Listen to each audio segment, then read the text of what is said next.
Good morning, friends. In the last video, we discussed about various definitions under section 2 of CPC. Apart from that, those who are practicing on civil side should also know about various terms. For the new entrants, I am explaining about these terms. Plaint. Plaint means it is a document explaining about the case of the plaintiff. It is like nothing but grievance of the plaintiff, uh, mentioning about cause of action, how right accrues to him against the defendant, and his descriptive particulars, uh, how the right has been violated by the defendant, and what relief he is asking the court. This is called plaint. Order 7 speaks about the rules which governs the plaint, how to draft a plaint in money suits, suits relating to immovable property, and what are the forms he has to mention, how his pleading should be, particularly with regard to plaint. General pleadings are discussed in Order 6.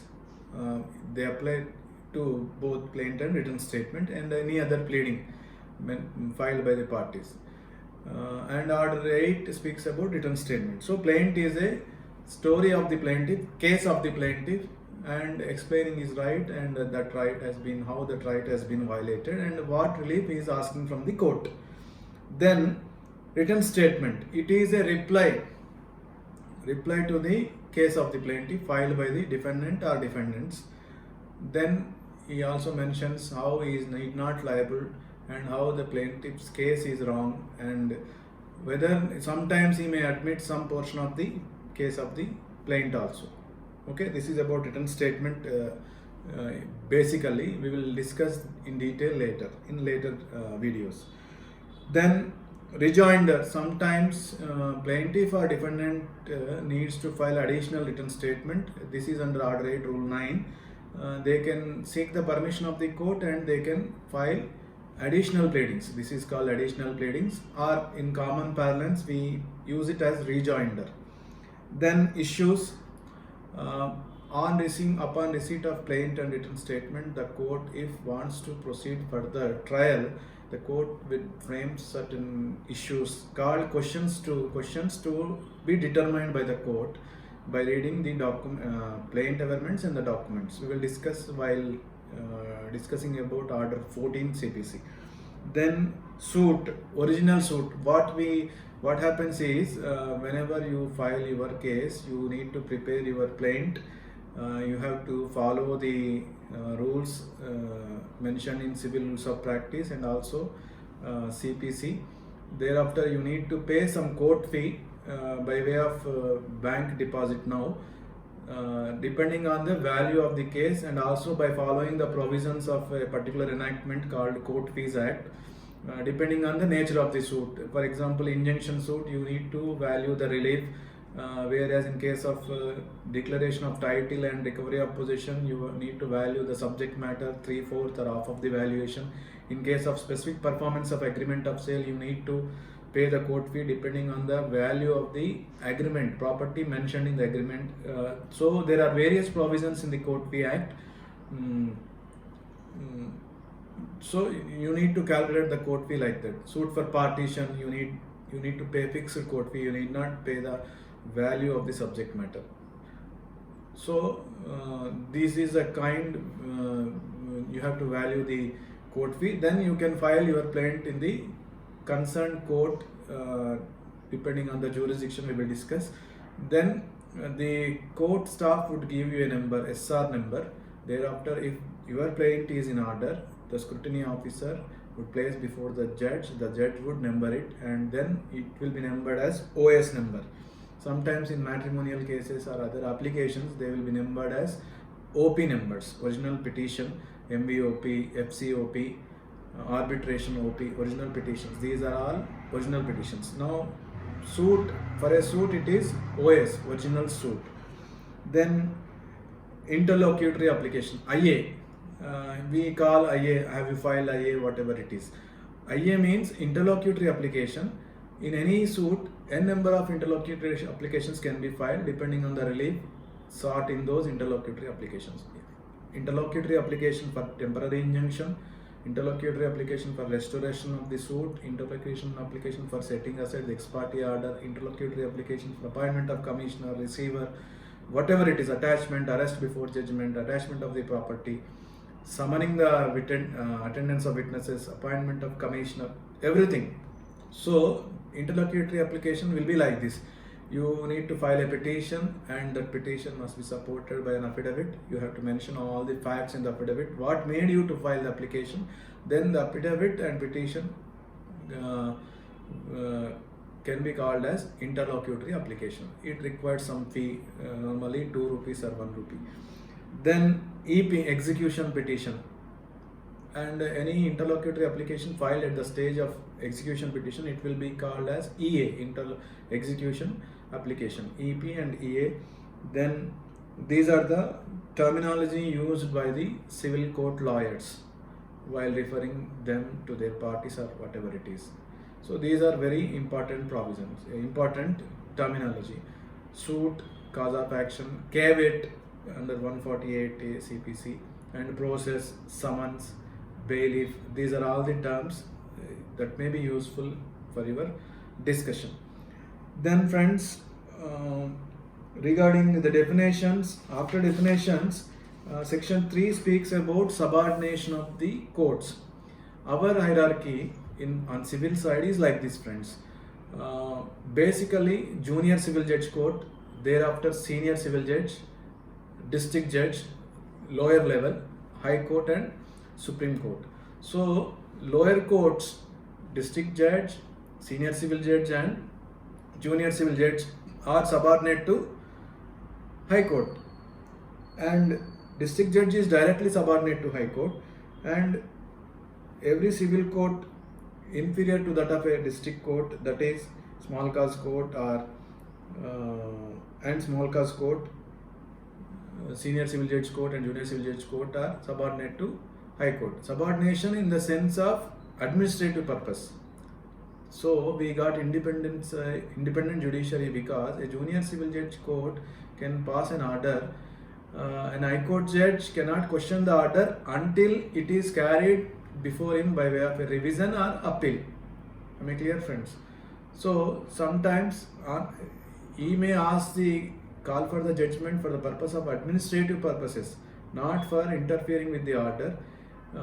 Again, it has to be carried through proper channel. If a suit is dismissed or decreed, appeal has to be filed before the district court against the judgment of a junior civil judge, again high court by way of a second appeal. So this is the hierarchy of courts: junior civil judge court, senior civil judge court and high court, district court and high court. So regarding original side, up to district court, junior civil judge court is having power to entertain suits of which subject matter is up to 20 lakhs. Subject matter value is 20 lakhs. These are the pecuniary limits. I am discussing about pecuniary jurisdiction. Jurisdiction is of 3 varieties: pecuniary, territorial and subject matter. When it comes to pecuniary jurisdiction, these pecuniary limits and territorial limits will be decided by the High Court, and also one enactment is called Civil Courts Act. Civil Courts Act would determine these issues. Junior Civil Judge Court, recently the Honorable High Court enhanced the pecuniary limits of Junior Civil Judge Court up to 20 lakhs worth of the value, subject matter worth up to 20 lakhs if it is calculated according to the provisions of Court Fees Act. Then if it is within 20 lakhs, Junior Civil Judge Court can entertain. When it comes to Senior Civil Judge Court, it is up to 50 lakhs. Then above 50 lakhs unlimited jurisdiction is district court. District court can entertain a suit the value of which is more than 50 lakhs and unlimited. There is no limit for district court. This is on original side. In High Court, when it comes to original side, it entertains writ petitions and also some election petitions. So it can entertain those applications, and arbitration applications straight away can be filed under section 11 to the High Court. These are the types of jurisdiction, pecuniary limits. Then when it comes to subject matter jurisdiction, the High Court would notify which court can try which kind of litigation. For example, OPs, original petitions under Hindu Marriage Act cannot be filed before a junior civil judge court, and it is the senior civil judge court where there is no family court, and family courts alone are entitled to try the cases relating to Hindu Marriage Act, restitution of conjugal rights, divorce, or whatever it is, section 11, section 12, whatever it is. So this is insolvency jurisdiction. And similarly, rent control matters, these are all subject matter jurisdiction. Subject matter succession OPs, certain succession OPs. So if the matter involving a variety particular litigation, that can be tried before the designated court only. This is with regard to subject matter. Then territorial limits. The High Court would determine territorial limits of each court. For example, Rangareddy District Court, the territorial limits will be decided by the High Court. The cases within the mandal, within the area of Rangareddy district can be tried by the concerned district court. And Nalgonda District Court, Rangareddy District Court, Nizamabad, all the territorial limits will be decided by the High Court. And particular mandal, if there is a court, those limits, if any case within the limits of 20 lakhs must be filed before the junior civil judge court of that particular area. We will discuss from section 15 onwards. So this is about territorial limits, territorial, subject matter, and pecuniary limits.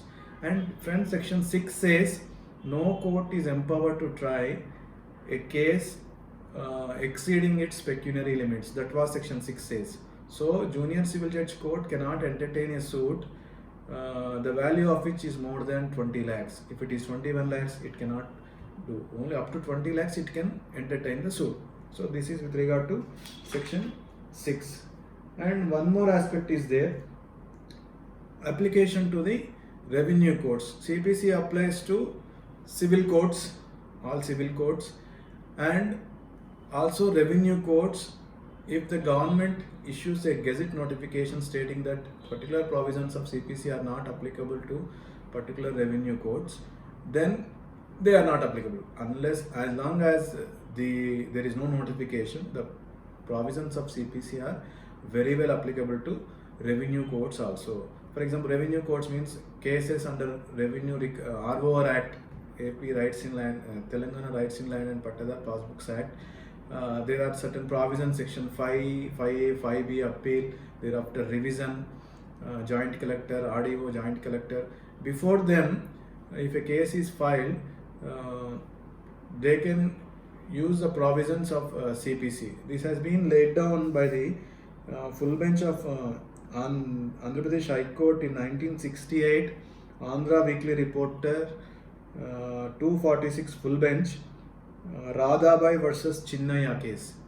Relying this judgment, another judgment has came, Motukuri Rangarao and another versus R. Lakshmi Narayana 2008 4 ALT 96.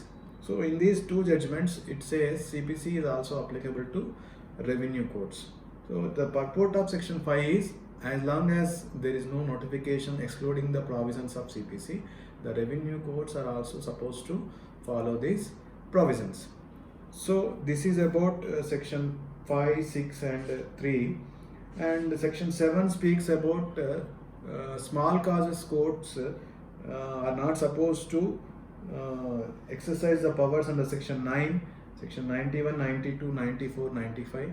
And interlocutor small causes courts cannot pass attachment order in case of immovable property under order 38, and also injunctions under order 39, appointment of receiver of immovable property under order 40, and any interlocutory orders mentioned in 96 to 112 and 115 of CPC. So these powers cannot be exercised by small cause courts. This is very important for those who are appearing for junior civil judge examination. So friends, this is about introduction. And one more important provision, section 9 CPC, suit of civil nature. We encounter many times a problem where the court staff, superintendents of particular civil courts refuse to number the suit uh, by mentioning several grounds how the suit is maintainable. They usually mention the ground how the suit is maintainable. So friends, section 9 of CPC says courts shall try all suit of civil nature unless their cognizance is either expressly or impliedly barred. Before that, I'll explain some more things. Earlier, there was a concept called ubi remedium ibi jus. That means where there is a remedy, there is a right. When there is a right, when there is a remedy, then only there is a right. There will be a right. So that concept was there. Gradually, that has been changed to the concept called ibi jus ibi remedium. That means where there is a remedy, there should be a, where is a right, there should be a remedy. So right is important. For example, a person injured in an accident which occurred on a road, he is having two remedies. One is criminal law remedy. He can file a report to the concerned police station complaining about the rash or negligent act of the wrongdoer, and similarly he can file a suit for recovery of compensation or damages sustained by him for the injury sustained by him.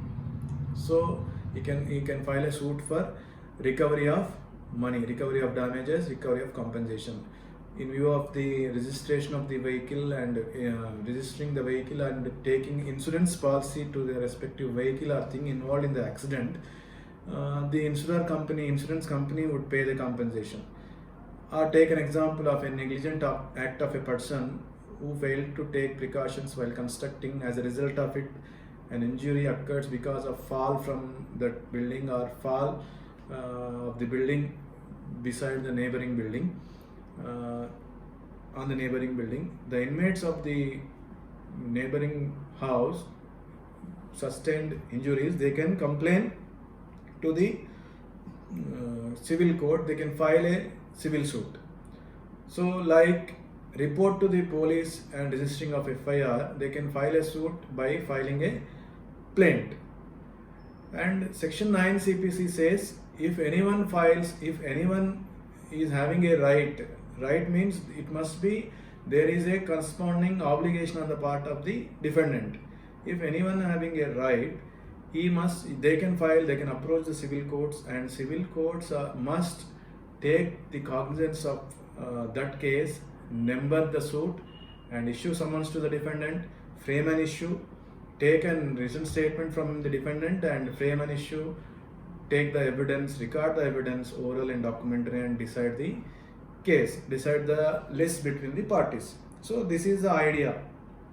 Now section 9 says civil courts, the duty of the courts is to do justice by taking cognizance, and only in two circumstances, under two circumstances they can refuse to take cognizance. One is if there is any express bar, and the other is if there is any implied bar. There are two terms used in section 9, express bar and implied bar.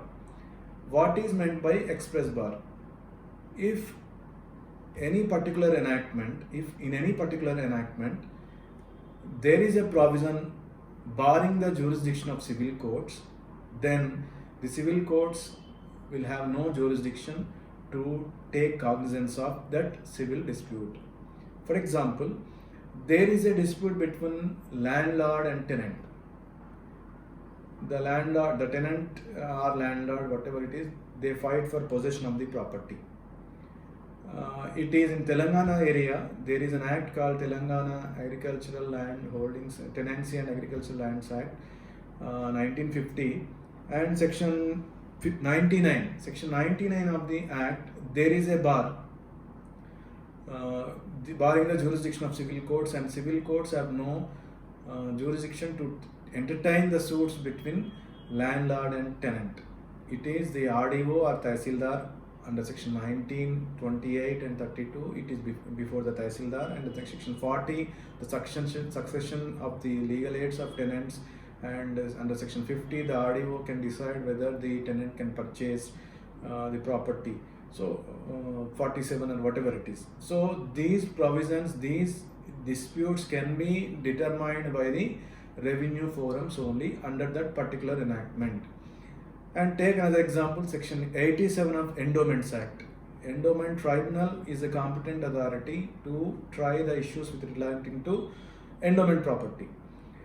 And Waqf Act is section 89 of the Waqf Act also bars the jurisdiction of civil code, and section 79 of Real Estate Regulation Development Act, RERA, and also bars the jurisdiction of the civil codes.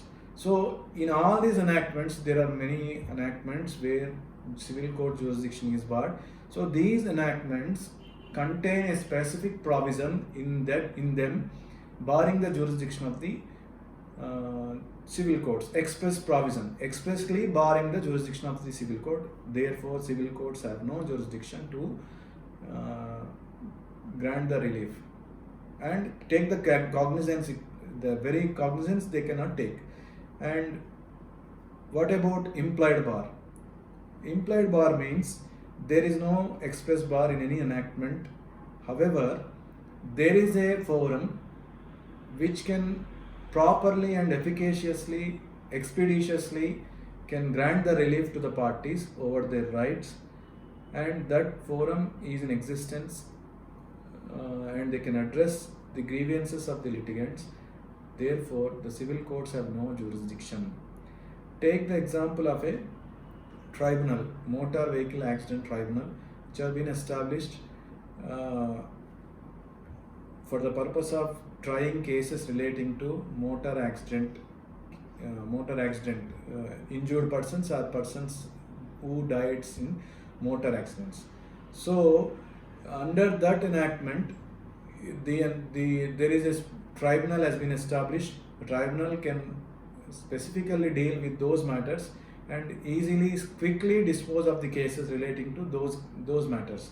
Therefore, if anyone files a suit for compensation, claiming compensation in respect of a motor accidents claim, the civil courts cannot take cognizance. Similarly, there is a Consumer Protection Act.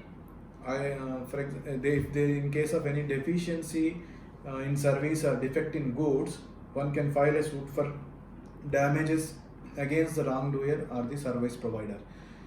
And since a forum has been established for efficaciously give relief to the parties, then civil courts have no jurisdiction.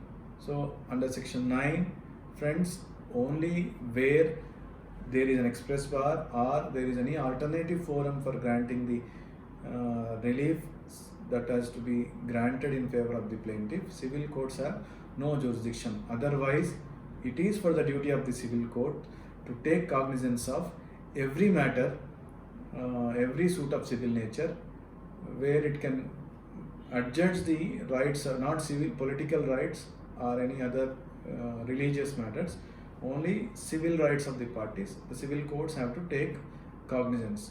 With regard to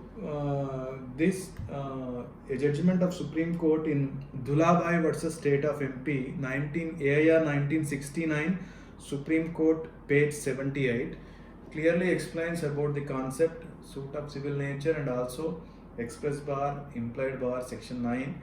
And Justice Hidayatullah laid down certain guidelines. It says when there is any conflict arises, any doubt arises, there is no implied bar, there is no express bar, but there is a doubt that whether civil court is having jurisdiction, then the judgment says the presumption is in favor of the jurisdiction.